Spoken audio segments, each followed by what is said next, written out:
opinion, the NFL's cowardly owner's Colin Kaepernick is, without question, the most polarizing figure in sports today.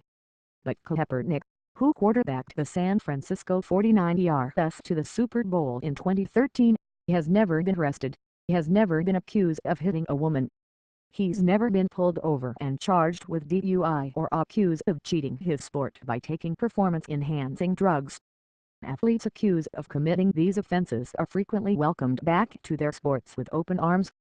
In 2015, linebacker Greg Hardy, who had been found guilty of domestic abuse by a judge, was signed by the Dallas Cowboys after he avoided jail by asking for a jury trial and reportedly reaching the financial settlement with the victim, who then failed to show up to testify in court. The charges against Hardy, who has continued to maintain his innocence, were subsequently dismissed.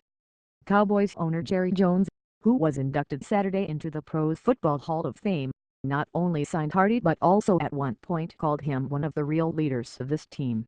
This is the same Jones who brought Josh Brent back after Brent had been found guilty of vehicular manslaughter after a teammate died in an accident when Brent was driving drunk. Michael Floyd, the wide receiver for the Arizona Cardinals last season, served a brief jail sentence this year after being found guilty on a plea bargain of extreme DUI. His blood alcohol level when he was arrested was .217, almost 3 times the legal limit in Arizona. It was Floyd's second DUI conviction.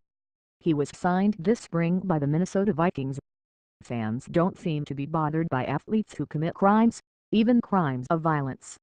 When the Baltimore Ravens released Ray Rice after he was caught on camera in an elevator punching his then-fiancée, many fans wore free Ray Rice t-shirts in his honor. The list goes on.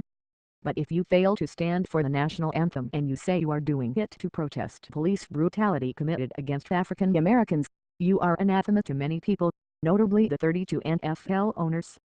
No one thinks that the 32 white men who own NFL teams ever got together and said, "Don't sign Kaepernick," who became a free agent in March. Apparently, they didn't need to.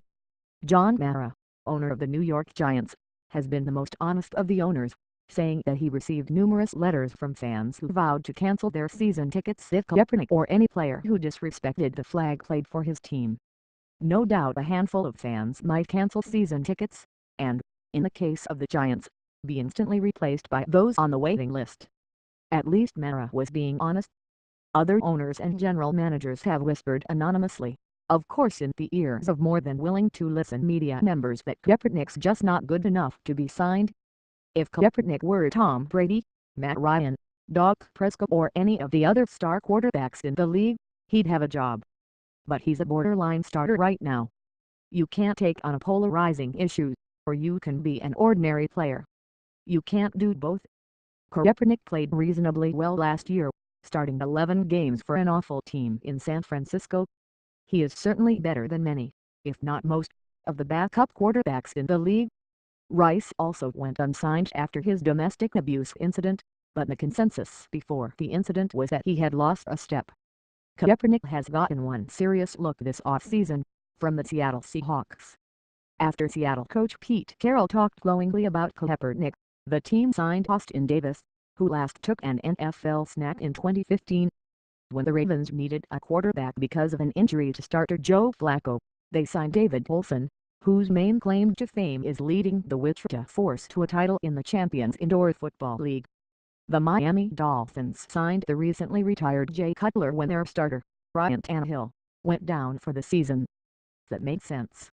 But their backup plan if Cutler hadn't signed was reportedly to pursue Tim Tebow, who last played in the NFL in 2011, or Peyton Manning, who is 41 and retired 2 seasons ago. Seriously? Apparently, it doesn't matter to the love it or leave it crowd that many military members have defended Kaepernick, saying things like the reason we fought overseas was to protect his or anyone else's right to protest. Kaepernick is actually an opportunity for the NFL. All it takes is one team to say publicly, "We may disagree with his tactics, but he's committed no crime and we will judge him on talent alone."